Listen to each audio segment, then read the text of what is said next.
Welcome to OTD, also known as On the Deck. My name is Adam Orduna. This is my mom, Gina. He's the journalist. And she's the enthusiast. I am not that enthusiastic about the heat because it is hot out here. Well, I definitely agree with you. I'm not that enthusiastic about it as well because, my goodness, it's hot. I can use reporter's notes to fan out. It's so hot. There literally is hardly any clouds outside. That's how hot it is right now. This is the real deck. It's July, so we're just got to have to tough it out. We got to tough it out. We can do that. Because that's just what it is. We got it.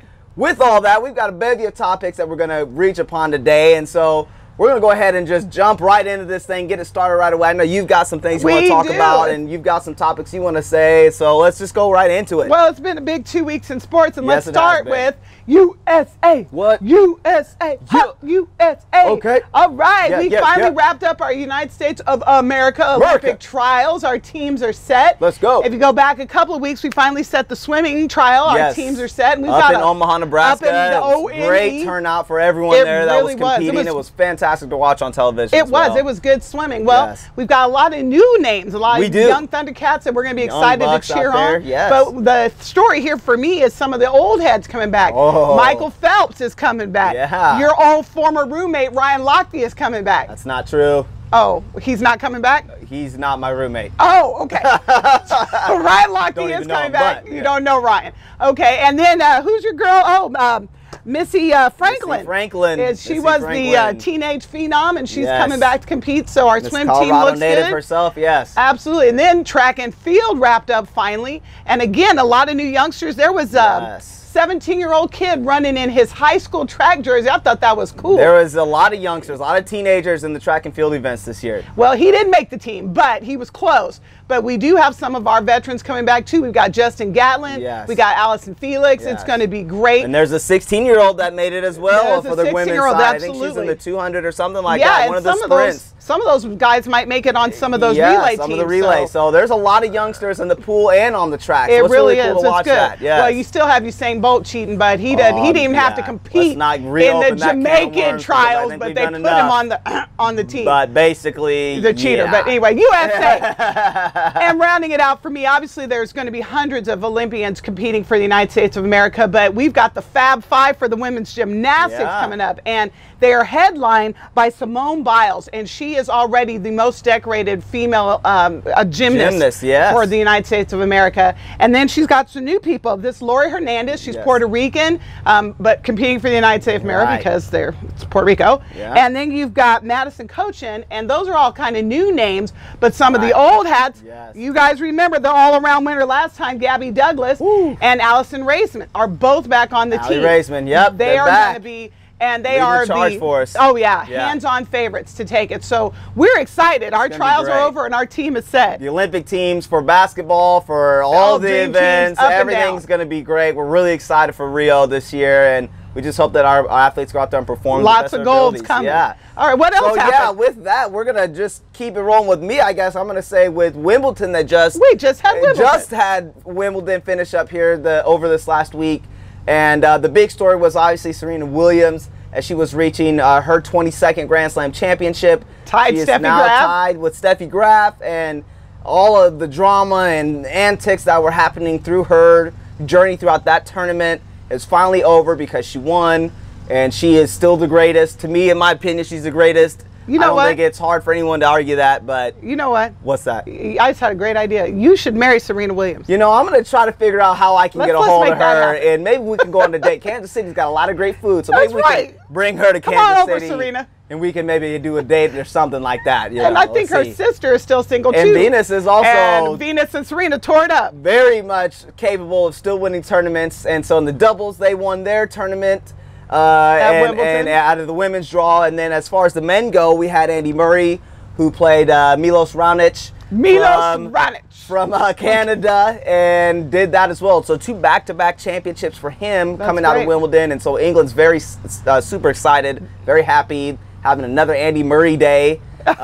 So that's awesome. So Wimbledon wrapped up, and besides the Serena and the hateration that took place. There was so much haterade on that. Fun I've already talked about it. I tweeted about it. But you know what else? I think Venus and Serena are going to play for the USA. You're correct. Olympic double. So we're going to have them representing Team USA in the Olympic draw, which is fantastic. So we should expect golds coming from that end of it as well. Check.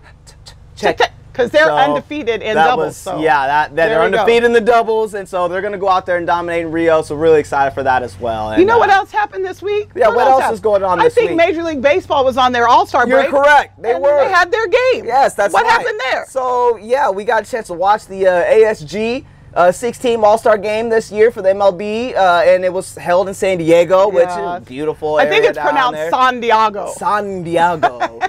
So yeah, that was really fun. Did the National League finally win?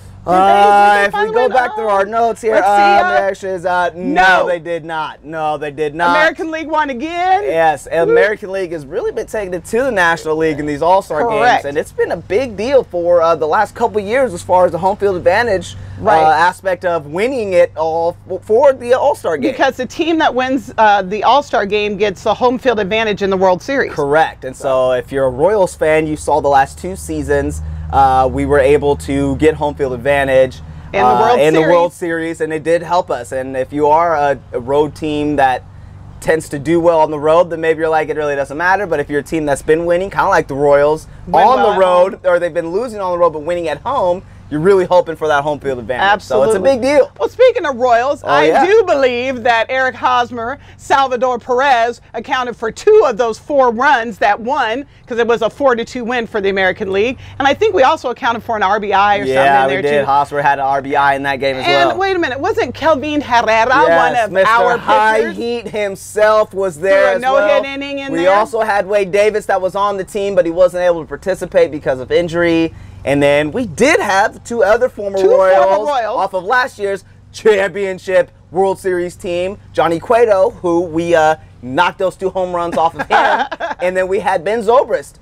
Both of those guys are on the NL side of the draw this year. So a lot of Royals, basically. But the point is, the Royals still stole the show.